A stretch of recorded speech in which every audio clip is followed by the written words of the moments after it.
Hi everyone, I'm really excited to be back with another video because today we're going to be talking about education. It's something that I think is really important and I'll get more into that later. And we're also going to be talking about Project 2025. I'm joined here today with Megan once again. Let's get right into it. Sorry for the interruption. I know my videos are long, so feel free to subscribe to my YouTube channel. I'll repost the videos on there. Now let's get back to the video. I don't normally reply to comments like this because I don't think comment sections are where people go to change their minds, but I did want to just note that there's a smidgen of disinformation with this comment. He is not trying to get rid of Medicare or Social Security or the Department of Education. So she's already pointing out that someone is spreading misinformation while she's spreading misinformation. At this point, me and her are going to be a duo. She puts out videos and then I debunk her videos, but I'm going to show you something real quick. As you can see in this comment section, user 80085 says, I heard him with my own ears and saw with my eyes say he would abolish the Department of Education completely, and then she responds, it's quite possible he did say this in a speech because he does plan to start over with the Department of Education. It didn't take very long for her to roll back her comment there. So she says that someone's spreading misinformation, but then she admits that it was possible that he did say that. So make it make sense. Unfortunately, user 80085 isn't reliable enough for me. I need my trusty dusty source. So, Trump wants to get rid of the Federal Department of Education. How is that gonna work? Well, you heard the lady. He wants to get rid of the Department of Education. Funny enough, it only took her 5 days to actually go from him not wanting to get rid of it to him now wanting to get rid of it. But he is not trying to get rid of Medicare or Social Security. In fact, he is trying to increase the efficiency of those programs so that the Part B and Part C and just Medicare as a whole are more accessible to the people who need it, more transparent so that the prices come down, and so that the hospitals and Medicare as a whole are held accountable for what they charge and the ridiculous prices that they charge. He did pass a couple of bills in his first term that require transparency, but he didn't get the chance to enforce any of those things. And over the last 4 years, none of those things have been enforced, which Yes, Donald Trump does want to get rid of Social Security and Medicare. I'll talk more about that later because it has to do with Project 2025. First, I want to say that she says Donald Trump didn't get a chance to enforce his laws that increase transparency, but she never explains why he didn't. He was president, so why didn't he? Things, and over the last 4 years, none of those things have been enforced, which is a real tragedy because by increasing transparency, it allows for the private insurance market to be demonopolized and to allow a competitive pricing to occur even within Medicare. And if you are on Medicare, you know that you don't get to choose pretty much anything about where you go, who you see. Everything's decided on these contracts between hospitals and Medicare because in order for a hospital to be successful, they have to have Medicare coverage. Well, in order for Medicare to agree to cover care at a hospital, the hospital has to agree to charge what Medicare says they're going to charge. Most of the time, that $4 bag of IV fluids is $375. And I know this because I worked as a secretary in an ICU and I saw what we actually paid for supplies. And then wow, she was talking about those prices for the IV fluids and they sound ridiculous. I think they should be cheaper. Actually, I think they should be free. I think healthcare should be free, but we'll have to get more into it in a different video. So just know that there's a lot to his plan, and it's not Project 2025. It's not by Trump. I don't know why. I do know why. It makes him look bad. But he didn't write that plan, and actually he's against good portions of that plan. But anyways. No, there isn't a lot to his plan. That's why you don't go into detail. That's why he only has a concept of a plan. That's what he said during the debate with Kamala Harris, despite having years and years to actually come up with one. Just because someone doesn't write something doesn't mean they won't enact it. He has a lot of ties to Project 2025. We're going to go ahead and look at this article by CNN. They claim to have found at least 140 people who helped write Project 2025 who worked for him. The top paragraph reads, 6 of his former cabinet secretaries helped write or collaborated on the 900-page playbook for a second Trump term published by the Heritage Foundation. 4 individuals Trump nominated as ambassadors were also involved, along with several enforcers of his controversial immigration crackdown and about 20 pages are credited to his first deputy chief of staff. Now, the bottom paragraph also reads, dozens more who staff Trump's government hold positions with conservative groups advising Project 2025, including his former chief of staff, Mark Meadows, and longtime advisor, Stephen Miller. In addition to people who worked directly for Trump, others who participated in Project 2025 were appointed by the former president to independent positions. Now, the second paragraph here reads, several people involved in Project 2025 didn't serve in the Trump administration, but were influential in shaping his first term. One example is former U.S. Attorney Brett Tolman, a leading force behind the former president's criminal justice reform law, who later helped arrange a pardon for Charles Kushner, the father of Trump's son-in-law. Here we can read, the person overseeing Project 2025, Paul Dans, was a top official in Trump's White House who has previously said he hopes to work for his former boss again. Remember Stephen Miller? Well, Trump just named him to be Deputy Chief of Policy. So yes, Donald Trump absolutely knows what Project 2025 is. He actually agrees with it. And he has people who worked on it working for him now. And I just want to say thank you to Megan for admitting that it does make him look bad. Anyways, that's my soapbox with the Medicare stuff. As far as Department of Education, he is trying to get rid of the federal overreach in Department of Education, which I agree with. Having been a daughter of a teacher who taught for 32 years, I saw what federal overreach did to her ability to teach and get the funding that she needed. They got rid of the meritocracy in teaching.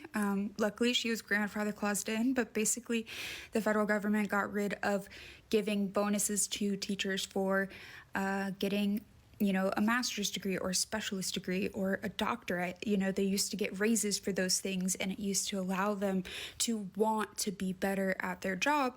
And one of my gripes with Megan's videos, aside from her spreading misinformation, is that she doesn't cite her sources, or at least she doesn't make them easily visible or accessible.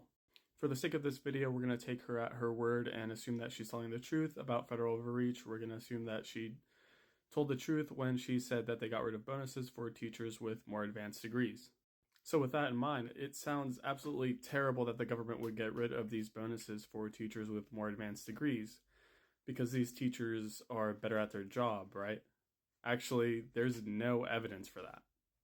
And I'll get to that soon enough, but first let's get through this video. And then also, we lost the ability for counties to decide based on who they elected. We campaign for our Department of Education people in our county, like Cherokee County. My mom and I and my brother and my dad would go and campaign for the person that we knew because she lived in the county too, and she was going to be the one that was on our school board and deciding where money was going to go amongst the schools in our county, and she could give her spiel about where the kids in our county were going to go and how the money was going to be spent. And yes, that's still done in a way, but there's so much federal requirement these days that they don't really have a lot of say in the things that they do or what their money is going to be spent on, because the federal government has very strict guidelines for everything now. And that's the part that he wants to get rid of. He kind of just wants to give power back to the states, back to the counties, so that people who live in the town can decide where the money for their schools from their taxes are going to go for teaching their children. And I support that. And she never explains what these federal restrictions or guidelines are or why they're bad. Just because your family was a teacher doesn't mean that any of your points are valid. You need actual evidence, proof, and an argument as to why these things are bad or why these things should be decided by the county. Now, with that video out of the way, let's go ahead and move on to the next one. So, Trump wants to get rid of the Federal Department of Education. How is that gonna work? Well, I'll tell you. Hi, I'm Megan. I managed to find my little niche here as a disabled female that voted for Trump. And yeah, so here I am to tell you in bite-sized chunks what he plans to do with the Department of Education and education as a whole. I also have a little bit of personal experience being a daughter of a now retired teacher who taught for 32 years, so I saw a lot of this stuff up close. Ready? All right, here we go. The first one I think is the best one, especially for teachers. We are bringing back merit pay.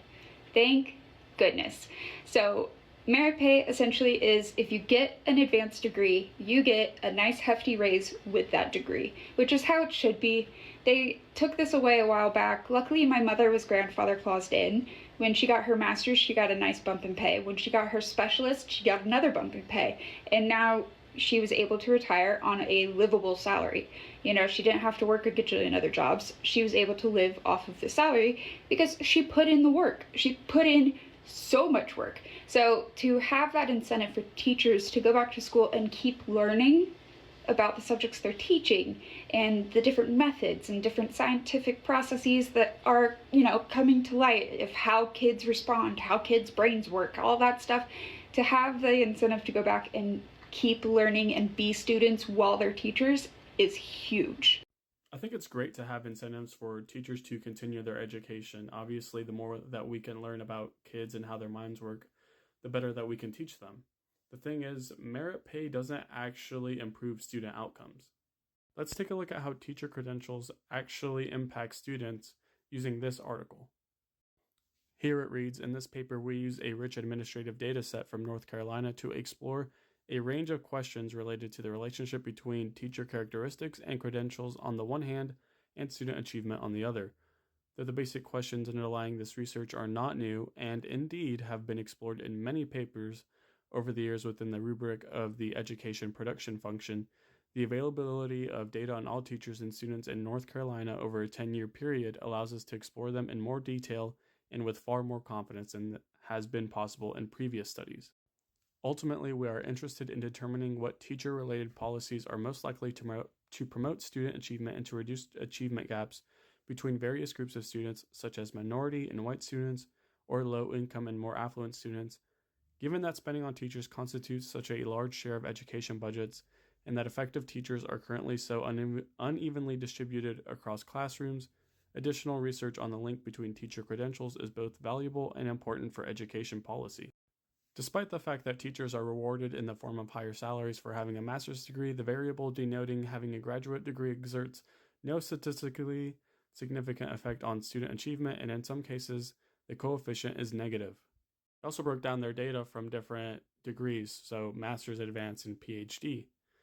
They go on to say, emerging most clearly is the relatively large negative effects for advanced degrees and the very small, and in half the cases not statistically significant, negative coefficients for master's degrees.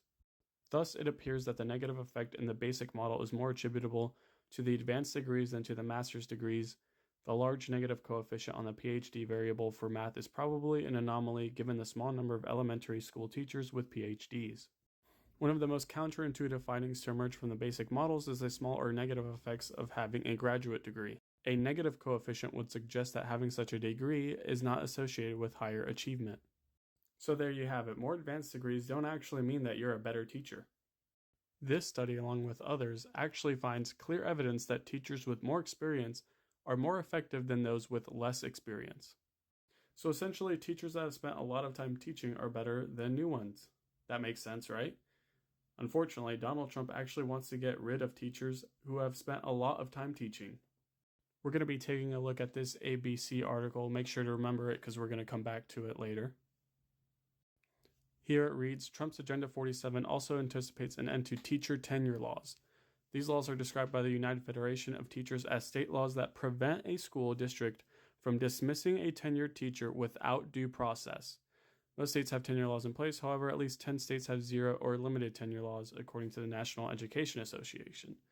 He also said he will adopt a merit pay for teachers. Some studies have shown that merit pay programs improve student outcomes, but critics argue there is not enough evidence and that various factors impact student performance, including funding and resource inequity. The next two things are universal school choice, which basically means it doesn't matter where you live. If your parents are willing to take you there or you can get there, you can go to school there. I think that's a great idea. It will help make the schools a little bit more competitive with each other. They'll want to do better so that they have a bigger population of students, because that's how schools get paid. They're funded by the government based on the number of students they have in their classes. So to have them compete based on the parents' choice of where they're sending their students inside the public school system, you now get the perks of a private school system, but with the cheapness and freeness of a public school system. The other thing that he is adding into this is basically parent civil rights. So it's based mostly just on parents can see the curriculum and decide if that's where they want the kid to go to school or not. Since we've already established that Meg doesn't like to always tell the truth, let's take a look at how universal school choice actually works. Reading from Donald Trump's website, it reads, President Trump supports universal school choice so that parents can send their children to the public, private, or religious school that best suits their needs, their goals, and their values. Funny enough, they have a section mentioning the Heritage Foundation, which created Project 2025. It reads, a Heritage Foundation report found that school choice creates a feedback loop that does not exist in the more centralized top-down systems like the district schools. So really, this is just a roundabout way of taking the money from public schools and giving it to private schools. Private schools, of course, can teach whatever they want. They don't have to answer to the government, so things like science can take a backseat to religious teachings. I most definitely do not support universal school choice, but let's just take her for her word and say that it does create more competitive schools and better schools. So she says if you can get there, then you can attend that school. Off the top of my head, I can already think of a couple problems with this. First, if you happen to be struggling financially and you don't have reliable transportation, you might not be able to go to the school that you do want to go to. It doesn't seem quite fair for students who want to go to a school but don't have the transportation to get there to not be able to go there. Now let's say you don't happen to be a Christian, but you live in a very Christian-heavy region. You'll either have to settle for worse schooling because the funding for the public schools is now given to the private schools that are Christian, because obviously Christian parents will want to take their kids to these Christian schools. Or you'll have to take your non-Christian child to a Christian school to get better teaching, but then in turn also being indoctrinated into a different religion than you. Going back to the CBS article, it reads, Trump's Agenda 47 campaign proposed eliminating the Department of Education, which according to the DOE website establishes policy for, administers, and coordinates most federal assistance to education.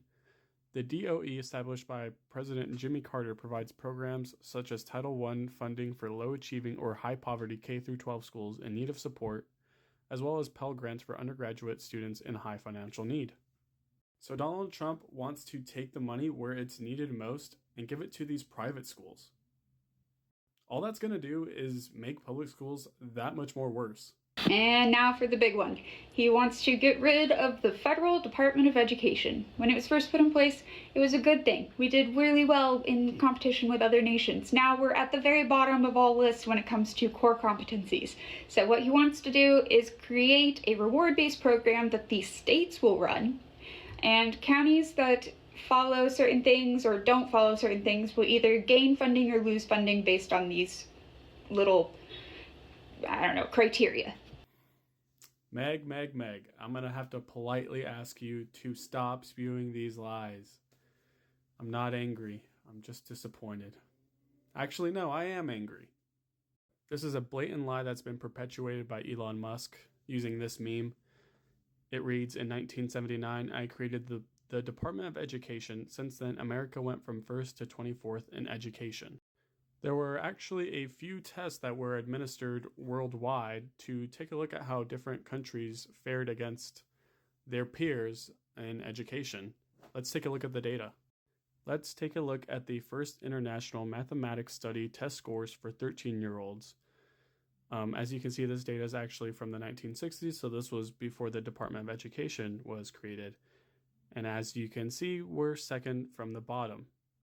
For that same study, for last year of secondary school students, we were at the very bottom. And then for the second international mathematics study that happened sometime in the 1980s after the establishment of the Department of Education, we were actually about middle of the road. Since then, that's about where the US has stayed, according to the World Population Review website. It says, ironically, despite the United States having the best surveyed education system on the globe, US students consistently score lower in math and science than students from many other countries. According to a Business Insider report in 2018, the U.S. ranked 38th in math scores and 24th in science. Discussions about why the United States education rankings have fallen by international standards over the past 3 decades frequently point out that government spending on education has failed to keep up with inflation. One criteria is if they are making the school a safer place, and this is a safer place for all kids of any kind. So yes, physically safe, they can receive extra funding for that type of thing, as well as enforcing certain rules to make sure that kids that are a threat to other kids actually get suspended and do not come back to that school. Then there are, of course, the core competencies, which will be required to get any funding, which is like your math, science, reading, lit. And then they can lose funding for talk of politics, religion, coercion, basically, like forcing religion or not allowing religion. He wants kids to be able to pray, no matter what religion they are, to be able to pray if they'd like to, essentially restoring the First Amendment inside the schools. And then they have to have parent permission in order to talk anything trans, otherwise they can get defunded completely for that. So that one, passionate about that one. At no point were children not allowed to pray, and if they weren't, she definitely didn't show any proof or evidence to it being a widespread issue. Notice how she said they want to restore the First Amendment, and then immediately follow that up by saying that schools can be defunded if they speak anything about trans. It doesn't make any sense whatsoever. So basically, you want the First Amendment when it works in your favor, but not at any other point. And last but not least, he wants to add America back to the classrooms, bring back a little bit of pride in our country by requiring that Western civilization and the establishment of the United States, our history, the good and the bad, are included in all history curriculums across all states. So that is the shindig. Our history, the good and the bad, are already being taught. This is such a non-issue. In fact, Donald Trump wants to get rid of teachings that have already been established. Let's take a look at what could happen to education when Trump becomes president. And look at that. The Heritage Foundation-led Project 2025 has conservative plans for every corner of the federal government, including the Department of Education. So, Title I, the $18 billion federal fund that supports low-income students, would disappear in a decade. Federal special education funds would flow to school districts as block grants with no strings attached, or even a savings account for parents to use on private school or other education expenses. The proposals are contained in a comprehensive policy agenda that's part of a Heritage Foundation-led initiative called Project 2025. And to the shock of absolutely no one, Donald Trump supports it. Now, I don't know about y'all, but I think we can safely say that her notes, unlike Kamala's, wasn't good enough. Sorry, Megan. No offense. I may or may not be making a follow-up video, so regardless, make sure to stay tuned, follow, like, share, all that good stuff. I'll see you guys next time.